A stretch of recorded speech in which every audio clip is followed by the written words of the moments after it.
Hello and welcome to V8 Cars. ഇന്നത്തെ വീഡിയോയിൽ നമ്മൾ ബലേനോയുടെ ഒരു വേരിയൻസ് എക്സ്പ്ലനേഷൻ വീഡിയോ ആണ് ചെയ്യാനായിട്ട് പോകുന്നത്. ബലേനോയ്ക്ക് മെയിൻലി 4 വേരിയൻസ് ആണ് വരുന്നത്. സിഗ്മ, ഡെൽറ്റ, സീറ്റ ആൻഡ് ആൽഫ എന്ന് പറയുന്ന 4 വേരിയൻസ് ആണ് ബലേനോയ്ക്ക് വരുന്നത്.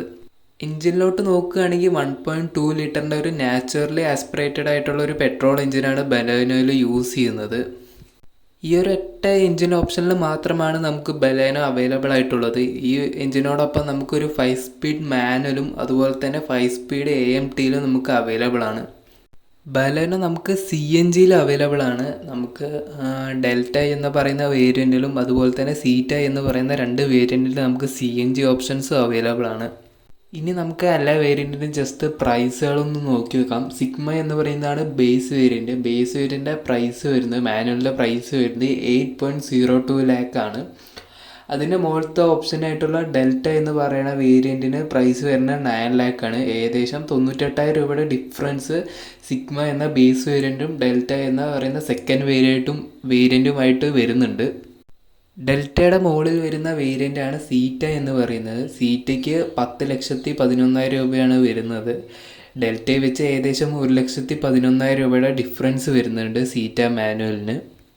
സീറ്റ എന്ന വേരിയൻറ്റിന് ശേഷം വരുന്ന വേരിയൻ്റാണ് ആൽഫ എന്ന് പറയുന്നത്. ആൽഫയാണ് ടോപ്പ് മോഡൽ. ബലേനോൻ്റെ ഏറ്റവും ടോപ്പ് മോസ്റ്റ് മോഡലാണ് ആൽഫ എന്ന് പറയുന്നത്.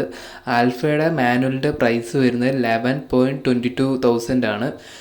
11,22,000 ആണ്. ഏകദേശം സീറ്റയുമായിട്ട് 1,11,000 രൂപയുടെ ഡിഫറൻസ് സീറ്റയും ആൽഫയും മാനുവൽ തമ്മിൽ വരുന്നുണ്ട്. ഇനി നമുക്ക് ഓട്ടോമാറ്റിക്കിൻ്റെ പ്രൈസ് നോക്കുകയാണെങ്കിൽ സിഗ്മ എന്ന് പറയുന്ന ബേസ് വേരിയൻറ്റിൽ നമുക്ക് ഓട്ടോമാറ്റിക് ഓപ്ഷൻ അവൈലബിൾ അല്ല. അതിന് മുകളിലായിട്ടുള്ള ഡെൽറ്റ മുതൽക്കാണ് ഓട്ടോമാറ്റിക് സ്റ്റാർട്ട് ചെയ്യുന്നത്. ഡെൽറ്റ ഓട്ടോമാറ്റിക്കിൻ്റെ പ്രൈസ് വരുന്നത് 9.61 ലാക്കാണ്. അതുപോലെ തന്നെ സീറ്റ മോഡലിൻ്റെ ഓട്ടോമാറ്റിക്കിൻ്റെ പ്രൈസ് വരുന്നത് 10.70 ലാക്കാണ്. ഏകദേശം 1,09,000 രൂപയുടെ ഡിഫറൻസ് 2 വേരിയൻസുമായിട്ട് ഓട്ടോമാറ്റിക്കിന് വരുന്നുണ്ട്. മാനുവലിൽ വെച്ച് നോക്കുമ്പോൾ ഏകദേശം നമുക്ക് 60,000 രൂപ, ഏകദേശം ഒരു 60,000 രൂപ നമ്മൾ അധികം ഓട്ടോമാറ്റിക്കിന് കൊടുക്കേണ്ടതായിട്ട് വരുന്നുണ്ട്. ഇനി ആൽഫ എന്ന് പറയുന്ന ടോപ്പ് മോഡലിൻ്റെ ഓട്ടോമാറ്റിക്കിൻ്റെ പ്രൈസ് നോക്കുകയാണെങ്കിൽ ഏകദേശം 11,80,000 രൂപ ആൽഫ എന്ന ടോപ്പ് മോഡലിൻ്റെ ഓട്ടോമാറ്റിക്കിന് പ്രൈസ് വരുന്നുണ്ട്. അപ്പോൾ സീറ്റയുമായിട്ട് കമ്പയർ ചെയ്ത് നോക്കുമ്പോൾ ഏകദേശം 1,10,000 രൂപ നമ്മൾ സീറ്റ ഓട്ടോമാറ്റിക്കിൽ നിന്ന് ആൽഫ ഓട്ടോമാറ്റിക് എടുക്കുകയാണെങ്കിൽ അധികം കൊടുക്കേണ്ടതായിട്ട് വരും.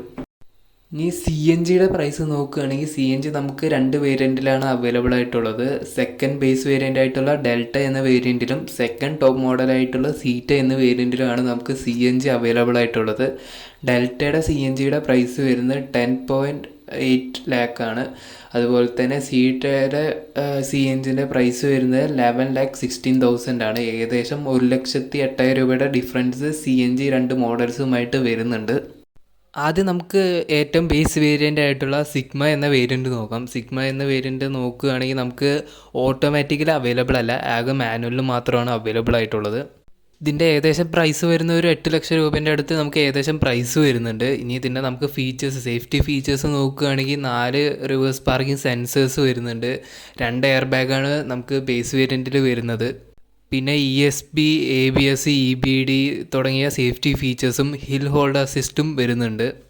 പിന്നെ ഓട്ടോ സ്റ്റാർട്ട് സ്റ്റോപ്പ് സിസ്റ്റവും വരുന്നുണ്ട് നമുക്ക് ബേസ് വേരിയൻറ്റ് മുതലൊക്കെ തന്നെ. ഇനി നമുക്ക് പുറമേ ഉള്ള ലുക്ക് നോക്കുകയാണെങ്കിൽ നമുക്ക് ഫ്രണ്ടിൽ നിന്ന് നോക്കുമ്പോൾ നമുക്ക് ഹെഡ്ലൈറ്റിൽ ഒരു ചെയ്തത് തോന്നും. നമുക്ക് ഹെഡ്ലൈറ്റ് ബേസ് വേരിയൻറ്റിന് വരുന്നത് എന്ന് പറയുന്നത് ഒരു പ്രൊജക്റ്റഡ് ടൈപ്പ് സാധാ ഹാലോജൻ ടൈപ്പ് ഒരു ഹെഡ്ലൈറ്റാണ് വരുന്നത്. അതിൽ പക്ഷേ DRL നമുക്ക് വരുന്നില്ല, ഫോഗ് ലാമ്പും വരുന്നില്ല നമുക്ക് ബേസ് വേരിയൻറ്റിൽ. പിന്നെ നമുക്ക് ഗ്രില്ലിൽ നമുക്ക് ബാക്കിയുള്ള വേരിയൻറ്റ്സ് നോക്കുകയാണെങ്കിൽ ഒരു ക്രോം ലിപ്പ് വരുന്നുണ്ട്, പക്ഷേ നമുക്ക് ബേസ് വേരിയൻറ്റിൽ ആ ഒരു ക്രോം ലിപ്പ് വരുന്നില്ല. ഇനി സൈഡിലോട്ട് നോക്കുകയാണെങ്കിൽ ഒരു 15 ഇഞ്ചിൻ്റെ ഒരു സ്റ്റീൽ വീലാണ് വരുന്നത്, വിത്തൗട്ട് വീൽ കപ്പാണ്. പിന്നെ സ്റ്റീൽ വീലിൻ്റെ ഒരു സിൽവർ കളറായിട്ടുള്ളൊരു സ്റ്റീൽ വീലാണ് നമുക്ക് ബേസ് വേരിയൻറ്റിൽ കാണാനായിട്ട് സാധിക്കുന്നത്. അതുപോലെ തന്നെ ഡോർ ഹാൻഡിൽ നമുക്ക് മാറ്റ് ബ്ലാക്കാണ്. അതുപോലെ തന്നെ സൈഡ് ORVM അല്ലെങ്കിൽ സൈഡ് മിറർ നമുക്ക് ബ്ലാക്ക് കളറിലാണ് വരുന്നത്. പിന്നെ ORVMൽ നമുക്ക് ഇൻഡിക്കേറ്റേഴ്സ് വരുന്നില്ല, അത് ഫെൻഡേഴ്സിലാണ് നമുക്ക് ഇൻഡിക്കേറ്റേഴ്സ് വരുന്നത്. ഇനി ബാക്ക് സൈഡിലോട്ട് നോക്കുകയാണെങ്കിൽ നമുക്ക് ബാക്കിൽ ഡീഫോഗറാണ് നമുക്ക് എടുത്തു പറയാനായിട്ട് കാണാനായിട്ട് സാധിക്കുന്നത്. റിയർ വൈപ്പർ വരുന്നില്ല. ഇനി നമുക്ക് ഇൻറ്റീരിയറിലോട്ട് നോക്കുമ്പോൾ നമുക്ക് 4 ഡോർ പവർ വിൻഡോ വരുന്നുണ്ട്. പക്ഷേ നമുക്ക് ORVM ഇലക്ട്രിക്കലി അഡ്ജസ്റ്റ് ചെയ്യാൻ പറ്റില്ല, നമുക്ക് മാനുവലി അഡ്ജസ്റ്റ് ചെയ്യേണ്ടി വരും. പിന്നെ കീയിലോട്ട് നോക്കുമ്പോൾ നമുക്ക് ബാക്കിയുള്ള മാരുതി കാർസിലൊക്കെ വരുന്ന പോലെ ഒരു നോർമൽ കീ തന്നെയാണ് വരുന്നത്. സെൻട്രൽ ലോക്കിങ്ങും അതുപോലെ തന്നെ റിമോട്ട് കീയും വരുന്നുണ്ട്. ഇനി നമുക്ക് മീറ്ററിലോട്ട് നോക്കുമ്പോൾ ഒരു സാധാ ഒരു മീറ്ററാണ് വരുന്നത്. അതിൽ നമുക്ക് ആകെ നമുക്ക് ട്രിപ്പ് A, ട്രിപ്പ് B, അതുപോലെ തന്നെ റേഞ്ച്, ആവറേജ് മൈലേജ്, ടൈം എന്നീ തുടങ്ങിയ കാര്യങ്ങൾ മാത്രമാണ് ആ ഒരു സ്ക്രീനിൽ കാണിക്കുന്നത്. ഇനി നമുക്ക് സ്റ്റിയറിങ്ങിലോട്ട് നോക്കുകയാണെങ്കിൽ ഒരു നോർമലായിട്ടുള്ള സ്റ്റിയറിംഗ് ആണ് വരുന്നത്. ഒരു ഫ്ലാറ്റ് ബോട്ടം സ്റ്റിയറിംഗ് വീലാണ്. പക്ഷെ അതിൽ വേറെ മ്യൂസിക് കൺട്രോൾസോ മറ്റു കാര്യങ്ങളൊന്നും വരുന്നില്ല. ഇനി നമുക്ക് ഇൻഫോർടൈൻമെൻറ്റ് സിസ്റ്റം ഈ വണ്ടിയിൽ വരുന്നില്ല. പിന്നെ നമുക്ക് automatic climate control base variant മുതലൊക്കെ നമുക്ക് അവൈലബിൾ ആണ്. ഇനി ബാക്ക് സൈഡിലോട്ട് വരികയാണെങ്കിൽ നമുക്ക് റിയർ AC വെൻസ് വരുന്നില്ല. അതുപോലെ തന്നെ നമുക്ക് അഡ്ജസ്റ്റബിൾ ആയിട്ടുള്ള ഹെഡ് റെസ്റ്റ് വരുന്നുണ്ട്. ബേസ് വേരിയൻറ്റ് മുതലൊക്കെ നമുക്ക് അഡ്ജസ്റ്റബിൾ ആയിട്ടുള്ള ഹെഡ് റെസ്റ്റും അതുപോലെ തന്നെ 60-40 സ്പ്ലിറ്റബിൾ ആയിട്ടുള്ള സീറ്റുമാണ് ബാക്കിൽ നമുക്ക് ബേസ് വേരിയൻറ്റിൽ തന്നെ ലഭിച്ചിട്ടുള്ളത്.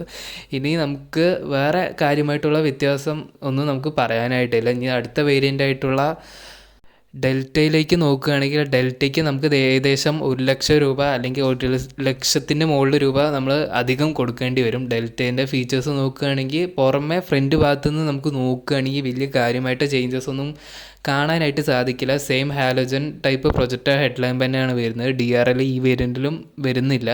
പിന്നെ ഗ്രില്ലിൽ ആകെ ഒരു അഡീഷനായിട്ട് നമുക്ക് കാണാനായിട്ട് സാധിക്കുന്ന ഒരു ക്രോം എലമെൻറ്റ് ലിപ്പ് പോലെ വരുന്നുണ്ട്. അത് മാത്രമാണ് നമുക്ക് പുറമെ ഫ്രണ്ടിൽ നിന്ന് നോക്കുമ്പോൾ ഡെൽറ്റയും അതുപോലെ തന്നെ സിഗ്മയുമായിട്ടുള്ളൊരു വ്യത്യാസമായിട്ട് തോന്നുന്നത്. ഇനി സൈഡിലോട്ട് വരുമ്പോൾ നമുക്ക് മറ്റേതിൽ സ്റ്റീൽ വീല് വിത്ത് ക്രോം വിത്തൗട്ട് വീൽ കപ്പാണ് സിഗ്മയിൽ വന്നിട്ടുണ്ടായിരുന്നെങ്കിൽ ഇതിലോട്ട് വരുമ്പോൾ സെയിം ഇഞ്ചിൻ്റെ ടയർ പക്ഷേ ഒരു ബ്ലാക്ക് കളറ് വീലാണ് വരുന്നത്. അതുപോലെ തന്നെ കമ്പനി തന്നെ നമുക്കൊരു അലോയ് എന്ന് തോന്നിക്കുന്ന രീതിയിലുള്ളൊരു വീൽ കപ്പും കമ്പനിയായിട്ട് കൊടുക്കുന്നുണ്ട്. പിന്നെ സൈഡിൽ നോക്കുമ്പോൾ നമുക്ക് കാണാനായിട്ട് സാധിക്കുന്നത് ബോഡി കളേർഡ് ആയിട്ടുള്ള ഹാൻഡിലാണ് ഡെൽറ്റ മോഡലിൽ വരുന്നത്. പിന്നെ സൈഡ് മിറേഴ്സ് മാറിയിട്ടുണ്ട്. അതിൽ ഇൻഡിക്കേറ്ററും അതുപോലെ തന്നെ ഇലക്ട്രിക്കലി അഡ്ജസ്റ്റ് ചെയ്യാൻ പറ്റുന്ന ഒരു സൈഡ് മിറേഴ്സായിട്ട് നമുക്ക് ഡെൽറ്റയിൽ അവൈലബിൾ ആയിട്ടുണ്ട്. പിന്നെ നമുക്ക് ബാക്കിലോട്ട് നോക്കുമ്പോൾ കാര്യമായിട്ട് ചേഞ്ചസ് ഒന്നും കാണാനില്ല. റിവേഴ്സ് ക്യാമറ ഈ വേരിയൻറ്റിൽ നമുക്ക് അവൈലബിൾ അല്ല. ആകെ 4 പാർക്കിംഗ് സെൻസേഴ്സ് മാത്രം തന്നെയാണ് വരുന്നത്. പിന്നെ ഈ ഡെൽറ്റ വേരിയൻറ്റിൽ നമുക്ക് 2 എയർ ബാഗ് മാത്രമാണ് വരുന്നത്. ഇനി ഇൻറ്റീരിയറിലോട്ട് നോക്കുകയാണെങ്കിൽ നമുക്ക് ഡോറിൽ നമുക്ക് ആകെ വ്യത്യാസമായിട്ട് തോന്നുന്നത് കാണാനായിട്ട് സാധിക്കുന്നത് ആകെ നമുക്ക് ഇലക്ട്രിക്കലി അഡ്ജസ്റ്റ് ചെയ്യാനുള്ള ORVMൻ്റെ കൺട്രോളും പിന്നെ അതുപോലെ തന്നെ ഇലക്ട്രിക്കലി ഫോൾഡ് ചെയ്യാൻ പറ്റുന്ന മിററിൻ്റെ സ്വിച്ചും മാത്രമാണ് നമുക്ക് ഡോർ പോക്കറ്റിൽ കാണാനായിട്ട് സാധിക്കുന്നത്. വേറെ വ്യത്യാസമൊന്നുമില്ല. ഇനി മീറ്ററിൽ നോക്കുകയായാലും വലിയ കാര്യമായിട്ട് ചേഞ്ച് ഇല്ല. സ്റ്റിയറിംഗ് വീലിൽ നമുക്ക് മ്യൂസിക് കൺട്രോൾ ചെയ്യാനുള്ള ഒരു ബട്ടൺസും പിന്നെ കോൾ അറ്റൻഡ് അതുപോലത്തുള്ള ബട്ടൺസും നമുക്ക് സ്റ്റിയറിങ്ങിൽ ആഡ് ആയിട്ടുണ്ട്. വേറെ സ്റ്റിയറിങ്ങിൽ വ്യത്യാസമൊന്നും വരുന്നില്ല. ഇനി ഇൻഫോർടൈൻമെൻറ്റ് സിസ്റ്റത്തിലേക്ക് നോക്കുകയാണെങ്കിൽ 7 ഇഞ്ചിൻ്റെ ഒരു ഇൻഫോർടൈൻമെൻറ്റ് സിസ്റ്റമാണ് നമുക്ക് ഡെൽറ്റ ഓപ്ഷനിൽ കാണാനായിട്ട് സാധിക്കുന്നത്.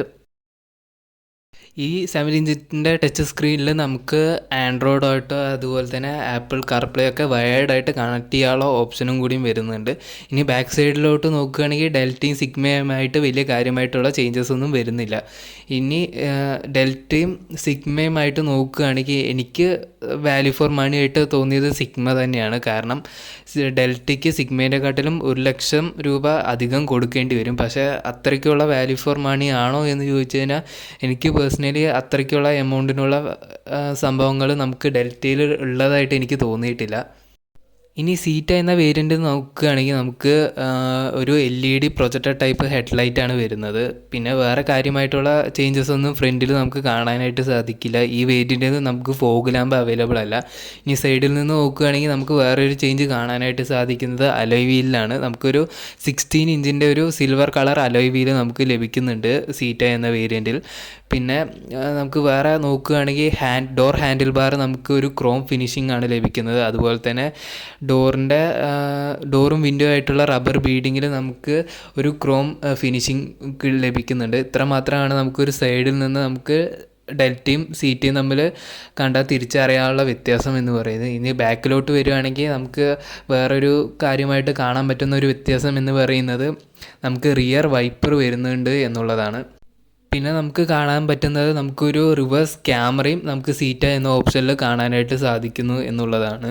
ഇനി നമുക്ക് ഇൻറ്റീരിയറിലോട്ട് നോക്കുകയാണെങ്കിൽ ഇൻറ്റീരിയറിൽ കാര്യമായിട്ട് ചേഞ്ചസ് നമുക്ക് സീറ്റ എന്ന ഓപ്ഷനിൽ കാണാനായിട്ട് സാധിക്കുന്നുണ്ട്. നമുക്ക് പവർ വിൻഡോൻ്റെ സ്വിച്ചിൻ്റെ അവിടെ ഒരു ഗ്ലോസി ബ്ലാക്ക് ഫിനിഷിങ്ങിലാണ് കൊടുത്തിട്ടുള്ളത്. അതുപോലെ തന്നെ മറ്റേലൊരു ഫാബ്രിക് മെറ്റീരിയലാണ് ക്ലോത്തിൻ്റെ യൂസ് ചെയ്തിട്ടുണ്ടായിരുന്നത് എങ്കിൽ ഇതിലൊരു കുറച്ചും കൂടി ഒരു ലെതർ എന്ന് തോന്നിപ്പിക്കുന്ന രീതിയിലുള്ള ഒരു മെറ്റീരിയലാണ് യൂസ് ചെയ്യുന്നത്. കുറച്ചുകൂടി പ്രീമിയം എന്ന രീതിയിൽ നമുക്ക് സീറ്റ എന്ന വണ്ടീൻ്റെ ഉള്ളിൽ കയറി ഇരുന്ന് കഴിഞ്ഞാൽ ഒരു ഫീല് നമുക്ക് ലഭിക്കും എന്നുള്ളതാണ് നമുക്ക് സീറ്റ എന്ന മോഡലിൻ്റെ ഒരു വ്യത്യാസമായിട്ട് പറയാനായിട്ട് സാധിക്കുന്നത്. പിന്നെ നമുക്ക് കീ വരുന്നത് ഒരു പുഷ് ബട്ടൺ സ്റ്റാർട്ടാണ് നമുക്ക് സീറ്റ എന്ന ഓപ്ഷൻ മുതൽക്ക് നമുക്ക് ലഭിക്കുന്നത്. അതുപോലെ തന്നെ കീലെസ് എൻട്രി തുടങ്ങിയ ഫീച്ചേഴ്സും നമുക്ക് സീറ്റ എന്ന മോഡലിൽ കാണാനായിട്ട് സാധിക്കുന്നു. പിന്നെ നമുക്ക് മീറ്ററിലോട്ട് വരുമ്പോൾ ചെറിയ രീതിയിലുള്ള വ്യത്യാസം വരുന്നുണ്ട്. നമുക്ക് മീറ്ററിൻ്റെ ഉള്ളിൽ ഒരു ചെറിയൊരു ഡിസ്പ്ലേയും കൂടിയും കൊടുത്തിട്ടുണ്ട്. അതിൽ നിരവധി ഇൻഫോർമേഷൻസും ലഭിക്കുന്നുണ്ട്. പവർ ടോർക്ക് ഒക്കെ കാണിക്കുന്ന ഒരു അനിമേറ്റഡ് വീഡിയോസും ഇതൊക്കെ നമുക്ക് അതിൽ കാണാനായിട്ട് സാധിക്കുന്നുണ്ട്. ഇനി സ്റ്റിയറിങ്ങിലോട്ട് നോക്കുമ്പോൾ നമുക്ക് ഡെൽറ്റ വെച്ച് നോക്കുമ്പോൾ വലിയ കാര്യമായിട്ടുള്ള വ്യത്യാസം സ്റ്റിയറിങ്ങിൽ കാണാനായിട്ട് സാധിക്കില്ല. പിന്നെ ഇൻറ്റീരിയറിൽ കാര്യമായിട്ടുള്ള വ്യത്യാസമൊന്നും വരുന്നില്ല. പിന്നെ നമുക്ക് അഡീഷണലായിട്ട് വരുന്നൊരു സംഭവമാണ് റിയർ AC വെൻറ്റും പിന്നെ അതുപോലെ തന്നെ ഹാൻഡ് റെസ്റ്റും. ഈ രണ്ട് കാര്യങ്ങളും നമുക്ക് ഡെൽറ്റയും പിന്നെ സിഗ്മ എന്ന വേരിയൻറ്റിൽ ലഭിക്കാത്തൊരു സംഭവമാണ്. ഈ രണ്ട് കാര്യങ്ങളും കൂടി നമുക്ക് സീറ്റ എന്ന മോഡലിൽ ലഭിക്കുന്നുണ്ട്. ഇനി ഈ വണ്ടീനെ പറ്റിയിട്ട് കൂടുതൽ നോക്കുകയാണെങ്കിൽ നമുക്ക് 6 എയർ ബാഗും കൂടി അഡീഷണലായിട്ട് വരുന്നുണ്ട് എന്നുള്ളതും നമുക്ക് സീറ്റ എന്നൊരു ഓപ്ഷനിൽ ഒരു എക്സ്ട്രാ പറയാൻ പറ്റുന്ന ഒരു കാര്യമാണ്. അപ്പോൾ ഇനി നമുക്ക് ഏറ്റവും ടോപ്പ് മോസ്റ്റ് വേരിയൻ്റ് ആയിട്ടുള്ള ആൽഫയുടെ ഡീറ്റെയിൽസ് നോക്കുകയാണെങ്കിൽ പുറമേ നിന്ന് നോക്കുമ്പോൾ നമുക്ക് ഹെഡ്ലൈറ്റിൽ വലിയ കാര്യമായിട്ട് ചേഞ്ചസ് തോന്നില്ല. പക്ഷേ നമുക്ക് day time running DRLs full time working ആയിട്ടുള്ള DRLs ആണ് വരുന്നത്. പിന്നെ ഫോഗ് ലാമ്പ് വരുന്നത് അതും LED ഫോഗ് ലാമ്പാണ് വരുന്നത്.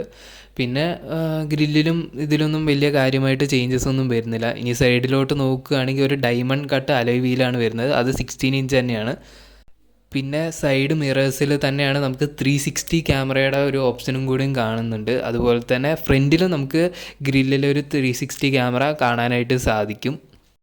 വേറെ കാര്യമായിട്ട് ചേഞ്ചസ് നമുക്ക് സീറ്റ് ആൽഫയുമായിട്ട് കാണാനായിട്ടൊന്നും സാധിക്കില്ല. പിന്നെ നമുക്ക് ബാക്ക് സൈഡിലോട്ട് നോക്കുകയാണെങ്കിലും വലിയ കാര്യമായിട്ടുള്ള ചേഞ്ചസ് ഒന്നും സീറ്റയും ആൽഫയുമായിട്ട് ഇല്ല. ഇനി നമുക്ക് ഇൻറ്റീരിയറിലോട്ട് നോക്കുകയാണെങ്കിൽ ഇൻറ്റീരിയറിൽ കുറേ ചേഞ്ചസ് വരുന്നുണ്ട്. അതായത് നമുക്ക് ഹെഡ് അപ്പ് ഡിസ്പ്ലേ വരുന്നുണ്ട്. അതുപോലെ തന്നെ കുറച്ചുകൂടിയും വലിയ സ്ക്രീനാണ് നമുക്ക് ഫുൾ ഓപ്ഷനിൽ വരുന്നത്. ഒരു സ്മാർട്ട് പ്ലേ പ്രോ പ്ലസ് എന്ന് പറയുന്ന ഒരു 9 ഇഞ്ചിൻ്റെ ഒരു ഇൻഫോർടൈൻമെൻറ്റ് സിസ്റ്റമാണ് നമുക്ക് ബലേനയിൽ കാണാനായിട്ട് സാധിക്കുന്നത്. അതിൽ നമുക്ക് വയർലെസ് ആയിട്ടോ ആൻഡ്രോയിഡ് ഓട്ടോയും അതുപോലെ തന്നെ ആപ്പിൾ കാർപ്ലേയും കണക്ട് ചെയ്യാനുള്ള ഓപ്ഷനും കൂടിയും വരുന്നുണ്ട്. പിന്നെ നിരവധി മാരുതി കണക്ട് പറഞ്ഞിട്ടുള്ള സുസുക്കി കണക്ട് പറഞ്ഞിട്ടുള്ള നിരവധി സംഭവങ്ങൾ ആ ഡിസ്പ്ലേ തന്നെ വരുന്നുണ്ട്. വേറെ കാര്യമായിട്ട് വ്യത്യാസം നമുക്ക് നോക്കുകയാണെങ്കിൽ ഹെഡ് അപ്പ് ഡിസ്പ്ലേ, നേരത്തെ പറഞ്ഞ പോലെ ഹെഡ് അപ്പ് ഡിസ്പ്ലേ വരുന്നുണ്ട്. പിന്നെ ലെതർ റാപ്പിഡായിട്ടുള്ള സ്റ്റിയറിംഗ് വീല് വരുന്നുണ്ട്. ക്രൂയിസ് കൺട്രോൾ വരുന്നുണ്ട്. ക്രൂയിസ് കൺട്രോൾ നമുക്ക് ടോപ്പ് മോഡലിൽ മാത്രമാണ് ക്രൂയിസ് കൺട്രോൾ വരുന്നത്. പിന്നെ ഓട്ടോ ഡിമ്മിങ് ആയിട്ടുള്ള മിററാണ് സെൻറ്ററിലത്തെ മിറർ വരുന്നത്. ഓട്ടോ ഡിമ്മിങ് മിററാണ്. പിന്നെ സീറ്റ് ഹൈറ്റ് അഡ്ജസ്റ്റ് ചെയ്യാനുള്ള ഓപ്ഷൻ അത് സീറ്റയിലും ഉണ്ട് ആൽഫയിലും ഉണ്ട്. ഈ രണ്ട് വേരിയൻറ്റിലും സീറ്റ് ഹൈറ്റ് അഡ്ജസ്റ്റ് ചെയ്യാനുള്ള ഓപ്ഷനും ഉണ്ട്. അതുപോലെ തന്നെ സ്റ്റിയറിങ് ടിൽറ്റും റീച്ചും അഡ്ജസ്റ്റ് ചെയ്യാനുള്ള ഓപ്ഷൻ ഈ രണ്ട് വേരിയൻറ്റിലും വരുന്നുണ്ട്. ഞാൻ സീറ്റയുടെ കാര്യം പറയാൻ പറഞ്ഞപ്പോൾ ഈ കാര്യം വിട്ടുപോയതാണ്. സീറ്റ് ഹൈറ്റ് അഡ്ജസ്റ്റ്മെൻറ്റും അതുപോലെ തന്നെ സ്റ്റിയറിങ് ടിൽറ്റും റീച്ചും അഡ്ജസ്റ്റ് ചെയ്യാനുള്ള ഓപ്ഷൻ സീറ്റയിലും ആൽഫയിലും നമുക്ക് ലഭിക്കുന്ന ഒരു ഫീച്ചറാണ്.